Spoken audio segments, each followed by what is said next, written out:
According to Bank of America Global Research, they think that the US market is very overvalued, but they think Malaysia may be a good place to buy. So we shall check it out in today's video. But before that, we want to shout out to Mumu because right now they'll be offering a Cash Plus program where investors can actually get up to 5% per annum. If you have any idle cash that you don't know where to invest in, you can park it over here and earn up to 5%. And if you deposit 1,000 ringgit, you can get 100 ringgit cash rewards. And if you use our code, which is FIRE24 on top over here, you get an additional 40 ringgit cash reward. Now, this is all for the new user. So if you are interested in this, make sure to use our referral link in the descriptions and comments. So we are in the cycle of Euphoria. Everybody is just very happy with the market, whether is it the stocks or even your crypto.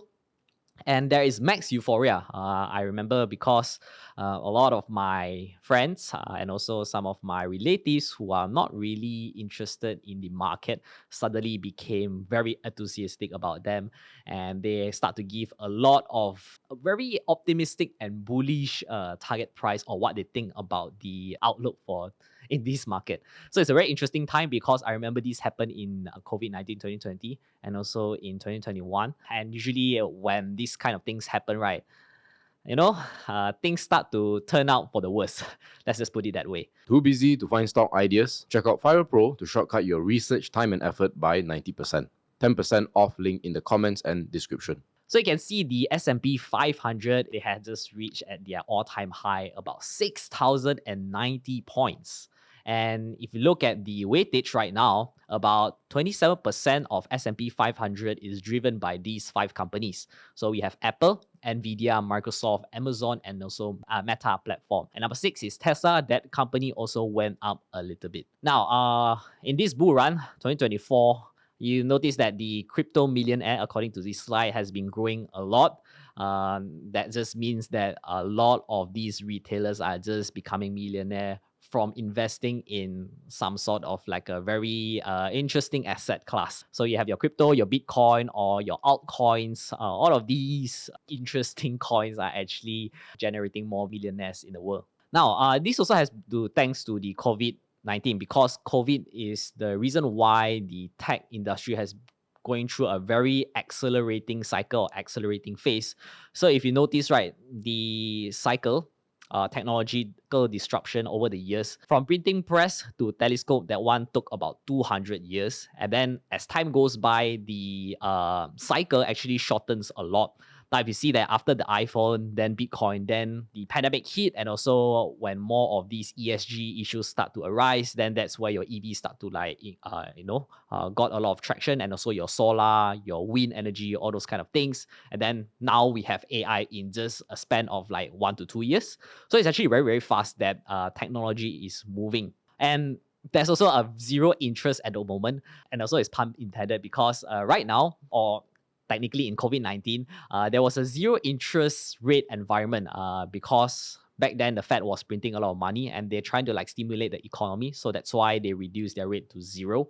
And that zero interest rate actually caused zero interest to the bank stocks, because there's just not much of a interest income that they can earn from a zero interest environment. But right now, the interest rate has been going up a little bit because they have to curb this inflation and the overheated environment in the US. So that's why you notice that there's some sort of bumper. But if you notice, the rate it's actually still pretty low. It's similar to 30 years ago in 1930. That time also they experienced a very low interest rate, and now after that, you see that interest rate actually went up a lot. So we're not sure whether these high interest rate environment will go as high as it was before in about, I think, 1980 to 1999. But we hope that the interest rate will stay elevated, but probably at the current rate, which is around like 4.7%, or 4.5 to 4.7%. And also the US side, you notice that there's also quite a number of small little banks in the US. So your Silicon Valley, all those kind of like banks also went bankrupt. That's why there's a lot of like not so much of a good impression in terms of the bank. And hence the interest also has been going at an all-time low. Now, this is a heaven and earth chart because number one, the investors love the tech companies a lot, especially for the S&P 500.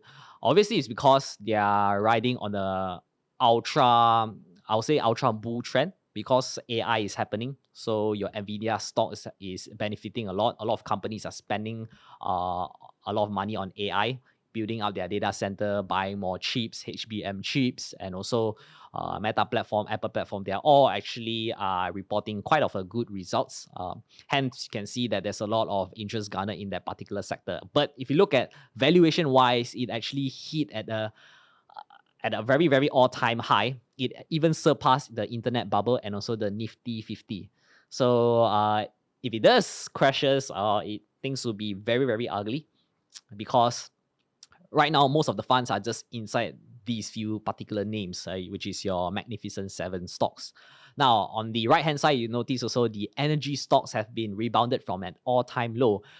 Still, there's no interest in it, but there's a tiny, tiny little rebound because of Trump's comeback, and probably his take is that he wants to boost the oil production.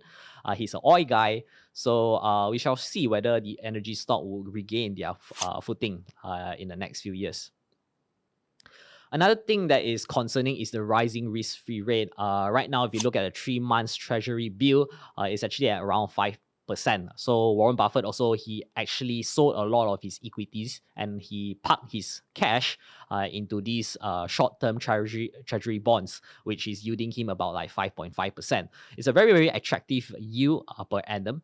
And that also explains why it is quite difficult to find good value stocks in the market right now, because your risk-free rate is just 5.5%, which means if you want to find companies, you have to find a company that has an earnings yield of about 2 times. So it's around like 11% to, I would say maybe 11 to 15%. What that means, you have to search for companies price to earnings ratio of less than 20 times to call it like as a bargain. And they have to even grow better than 5.5% a year in terms of earnings growth. So it's getting very, very hard to find ideas that have such an attractive growth profile, 5% earnings growth, and also at a PE valuation of less than 15 times. That is actually very rare at current moment. And you also look at the 10-year treasury yield, it also rebounded back from the 2020 low.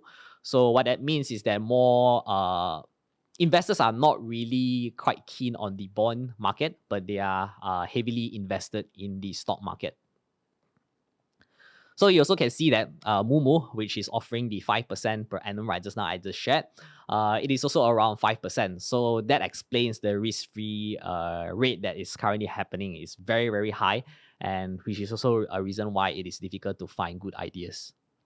Now, here are some of the alarming risks that the Bank of America Global Research did share in their report. So number one is the Magnificent Seven and also AI. If you notice that the bubble, history of assets bubble, so far the FANG stock, or right now the Magnificent Seven and also AI stocks, have not really burst yet. It is still climbing up. That explains also why the S&P 500 is at its all-time high. But if you notice that other asset classes like your Bitcoin, your biotech, China, housing, internet, Asia, Japan, and so go, they already burst already. So right now we are still monitoring when will these burst, bubble will actually start to burst. And if you look at the valuation for the top 10 companies in the S&P 500, you notice that their valuation is at actually a very, very premium point. It's at 30 times price to earnings ratio. And if you compare with the S&P 490, they are trading at around 19 times. So what that tell you is more investors are only paying attention to that few particular stock. And that few particular stock is the one driving up the S&P 500. Another concerning thing is the US unemployment rate. Yes, we are at an all-time low. Not all-time low. We are at a low base. But AI definitely will shape employment a lot. Once these robots, or you can see the picture over here, which is Tesla's Optimus, once they become very, very cheap for businesses to buy, definitely they replace a lot of like human labor, or at least those very monotonous tasks that can be replaced by robots. So most likely you may see a trend where unemployment rates start to rise because of these AI or robot that is taking over some of these jobs. But nevertheless, we shall monitor. But this time will definitely come. It's just a matter of when. Number three is the world is still in a mess. Recently, if you notice, Korea government, I think it's one of the opposition, they did mention about this martial law. That created a lot of uncertainty. Obviously, that kind of like event kind of like short-lived. In the end, they just rejected his martial law. But that kind of like tells you the political stability in Korea is very, very unstable at the moment. And then you also have the Middle East war is still not slowing down anytime soon. That Iran and Israel now prop up another war, which is the Syria civil war.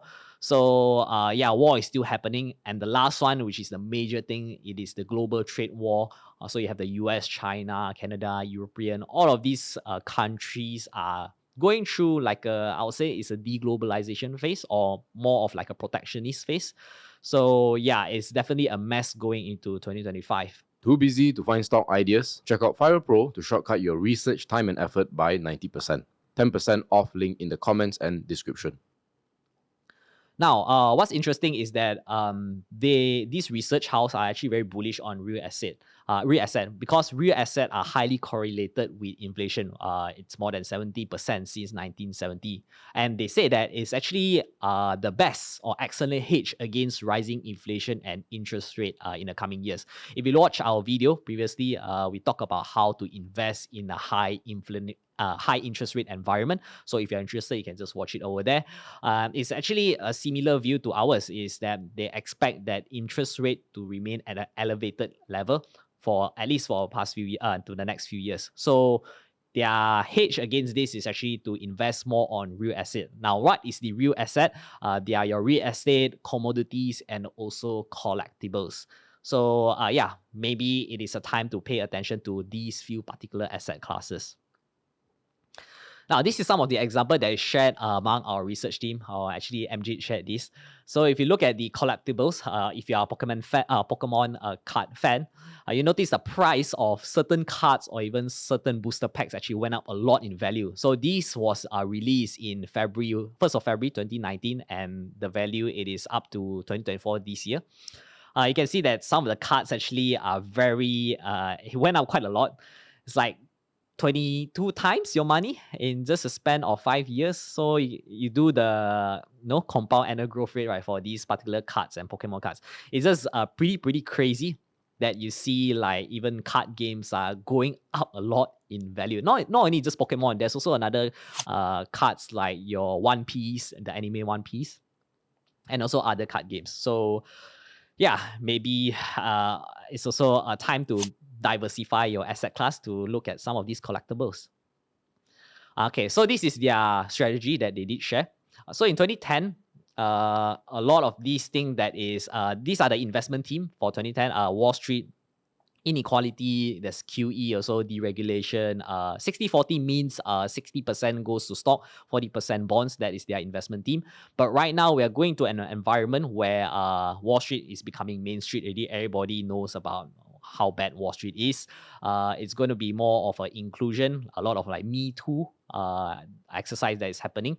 And it's going to be focusing more on AI regulation, cash and commodities, and 25, 25, 25, 25. So what's 25, right? So that one is basically 25% cash, 25% commodity, 25% stocks, and 25% bonds.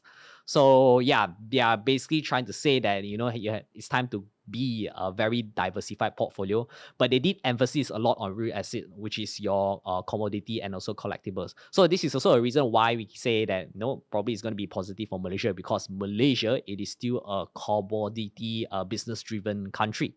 So yeah, it's an interesting time to actually staying invested in Malaysian companies. So this is the final takeaway. Just now as mentioned, this will be most likely positive for Malaysia, especially because we are heavily reliant on the oil and gas industry, palm oil industry, rubber industry, all of these things that is actually driving up our economy and also our export sales. So probably you want to find for those companies that is related to that particular commodity, and obviously you also want to back it up with their fundamentals, because some of these companies, the fundamentals may not be that good. So do look for good companies that have great net cash, great cash flow, good dividend paying, all of those positive fundamentals. Number two is the higher risk-free rate equals lesser opportunity. Yeah, this one is what I've mentioned just now also. Right now, the treasury yield for the short term is about 5%. Mumu also is offering about 5% for storing your idle cash.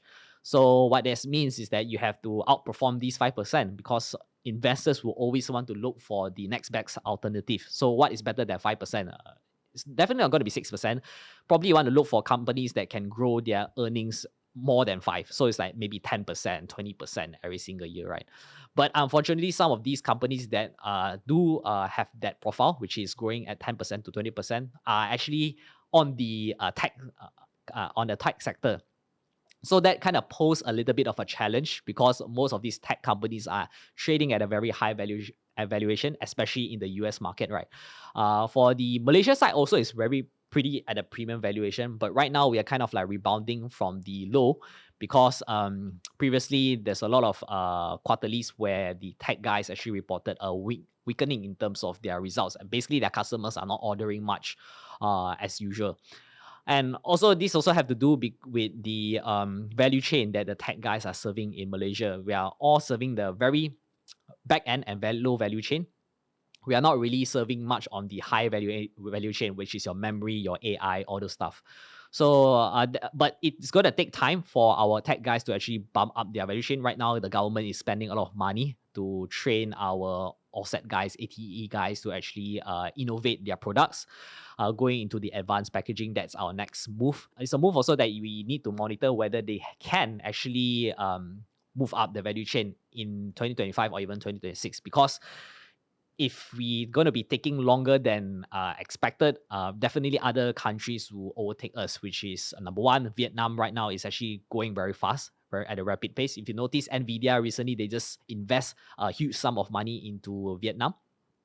So yeah, we are missing a lot of opportunity if we are delaying in these kind of like trainings for our tech guys.